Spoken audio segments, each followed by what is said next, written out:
Welcome back to the channel, dear friends. I'm honored to be with you again as we explore not only the depth of spiritual practice but the integrity it demands. Today's topic is not one of comfort, but of truth, a truth that stings, shakes, and if embraced, liberates. Let me ask you a question that may feel uncomfortable.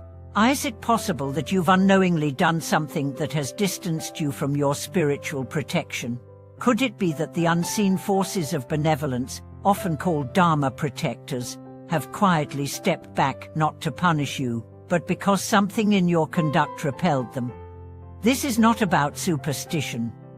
It's about spiritual awe. In many traditions, especially within Mottolana and Vajrayana Buddhism, there exists a profound recognition of Dharma protectorous beings, energies, or manifestations that vow to shield the teachings and those who sincerely walk the path.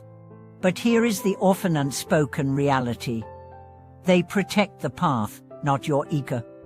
They shield your integrity, not your status. They walk with you when your steps are honest. They step aside when your motives become corrupted. And the most common way people lose this protection, not through violence or blasphemy, but through forgetfulness of the sacred, through betrayal not of others, but of their own hearts.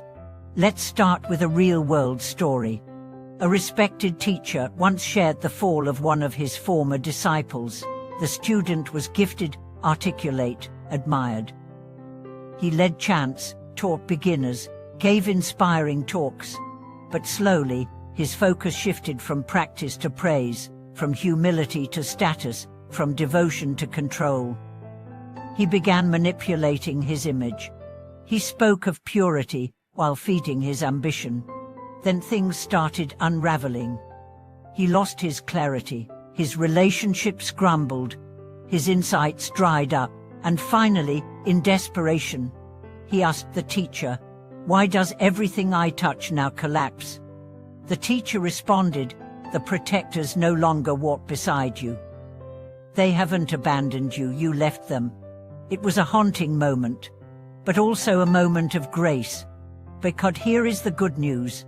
What was once forsaken can be reclaimed, but only through radical honesty.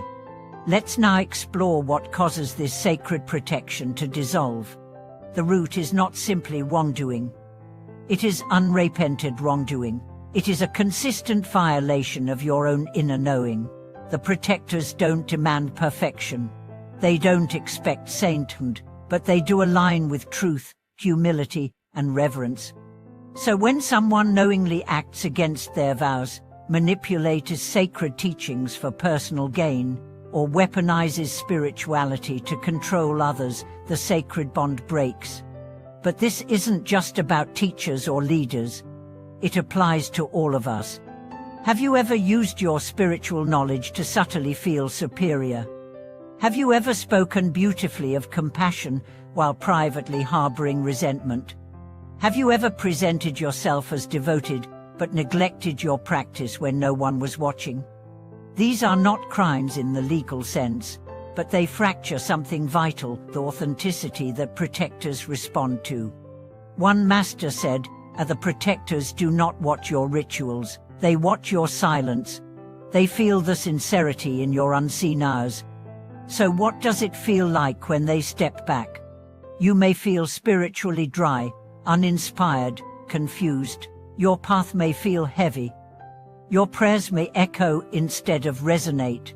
It's as if a sacred wind has stopped blowing. And if you felt this, take heart, it's not the end. It's an invitation.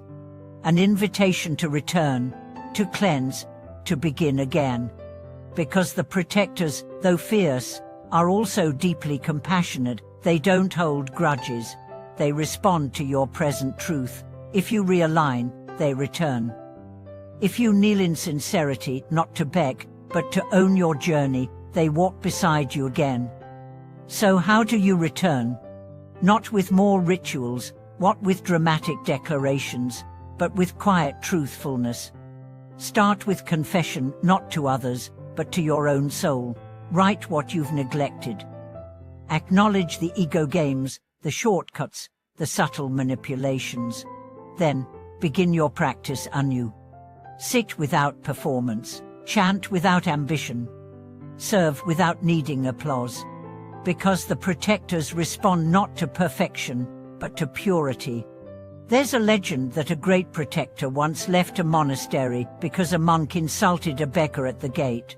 When the abbot asked why the monastery felt so cursed, the oracle said, "You honored robes over hearts.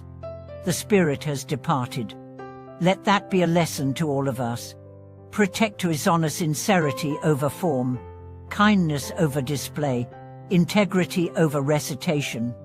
So what does this mean practically? It means doing what you say. It means keeping your promises. It means not using the sacred for social leverage. It means bowing when no one is watching. It means correcting yourself privately before others call you out publicly. And yes, it means feeling shame without drowning in it. Shame, when embraced with awareness, becomes humility. And humility is the gateway to restoration. The protectors never want you to grovel. They want you to return to alignment. So if you felt the absence of grace, don't panic, don't numb it, don't distract yourself. Sit with it. Ask, where did I leave the sacred? And then, step by step, return. Each sincere breath, each honest act, each silent apology offered into the wind, these are offerings. Offerings that draw the sacred back. And when they return, you'll know. The air will feel lighter. Your intuition will whisper again. Your practice will deepen. Your heart will ache and heal at once. Because you'll remember what it means to walk not just on a path but in a covenant. You'll remember that protection is not granted, it's mirrored.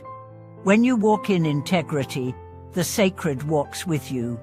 Thank you for watching this video. If you've ever strayed from your truth and found your way back, share your story in the comments. Your courage is a light for others. Don't forget to subscribe, like, and turn on notifications. We are walking together, and your presence matters. See you in the next video.